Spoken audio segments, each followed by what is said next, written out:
I slept with my daughter's ex-boyfriend. He got me pregnant and I had an abortion. They got back together and got married. This was back in, let me think, maybe 1997. I was 38 and my daughter was 18 and she was dating Harry, who was 24. I was an alcoholic and dabbled in other drugs, mostly cocaine. I was not a good person, let alone mother. Not like I was abusive to my daughter or anything, but I was generally inattentive and cared more about my alcohol and drugs than her, especially in her teen years. I am 14 years sober now. I disapproved of my daughter dating Harry, but I never told her why. He would flirt with me constantly, and the age difference also creeped me out. Also, he was an alcoholic and drug user, just like me. She broke up with him over his alcoholism. Soon after, she moved away, not too far, but regardless, she didn't live with me anymore. Harry kept calling me and asking if we wanted to get drinks.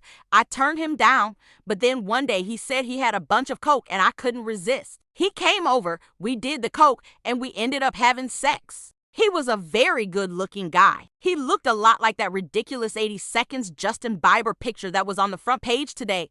That is actually what made me think about him. For the next few months, maybe like 3 minus for months, he would sometimes come over and we would have sex and do drugs and get drunk together. Any drug addict knows what that is like to have a drug addict buddy in that way. Then I got pregnant. I knew it was by him.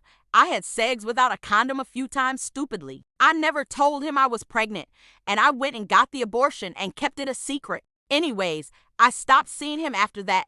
It was too weird. I also got sober for like 4 months before relapsing. Fast forward to years and my daughter contacts me and tells me that she got back with Harry and that he is fully sober. I was mortified, honestly. He was gonna tell her that we slept together and she is going to hate me for life. They came over one day and said hi, and when my daughter was gone, Harry told me that there is no reason to tell her about what happened. I agreed. It's been 16 years of marriage on their part. They have a kid together. Harry got cancer, then beat it. I got sober. That's basically it. I don't see them very often.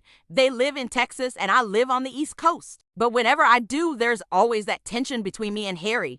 It's literally the first thing that comes to either of our minds. I can just tell. Not like sexual tension, like why did we have to do that? What the fuck is wrong with us? Kind of tension. I think about this often, especially when I see my grandson. I always think that could have been my son if things had gone differently. But wow, what a disaster that would have been if I decided to keep that child.